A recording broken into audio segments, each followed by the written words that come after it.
Do you have a low libido or a high one? Is it somewhere in between? Is it always the same? Does it keep changing?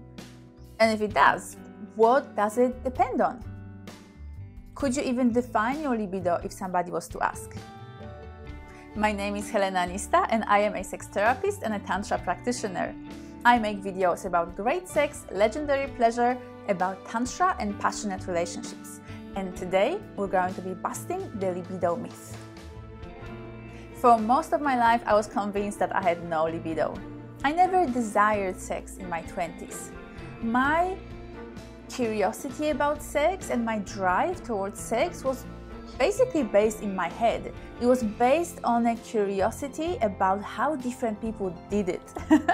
I was curious about different practices, about what different people were like in bed, and so that's really why I was having sex.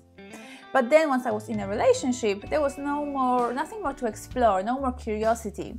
So I kind of didn't feel like I needed sex anymore.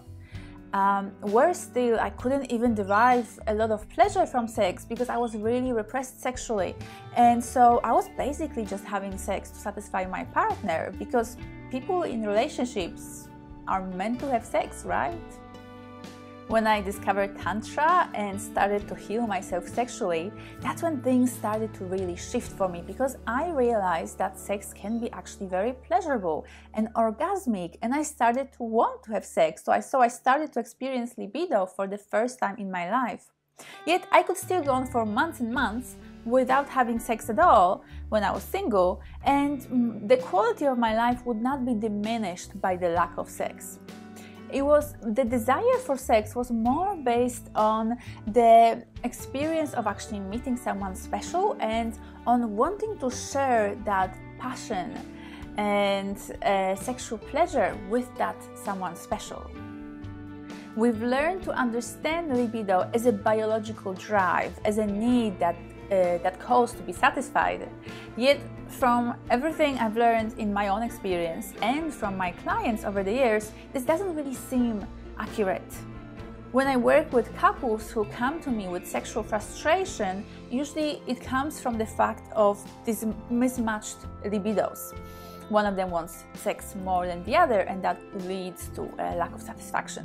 And what I do is I teach them how to consciously and purposefully create an erotic connection and an intimate bond that can be very fulfilling and very beautiful and close. And I don't change their biology. I simply support them in overcoming and shifting toxic beliefs, any wounding or hurt in their relationship or their sexuality. People who claim to have a high libido can experience its drop when they're overwhelmed by stress or fatigue. And people who claim to have low libido can actually crave sex with every inch of their bodies at different times of their lives. And do we even know what low or high libido is? Because in my experience, the way it works is we usually compare it, as in one person has a higher libido than the other one, or we might experience higher libido now than we did previously in our lives, or previously in a point of our lives.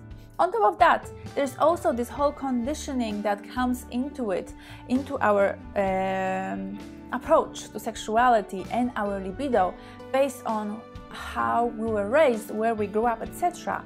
Because you see, sexuality is an aspect of being a human being, and that we all of us share all over the world. Yet, depending on where you're born and where you were growing up, your approach to sexuality will be very different.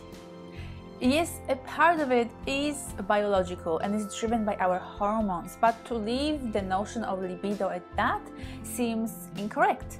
And I see it more as a complex network of needs and desires and conditioning and other motivators that sort of are coming together to form this thing we call libido. So libido isn't just something we experience. It is something we are co-creating with our bodies, with our minds and our emotions. And only when coming from this perspective, we can actually start to understand what libido is, what the sex drive is, what affects it, and how we can influence it.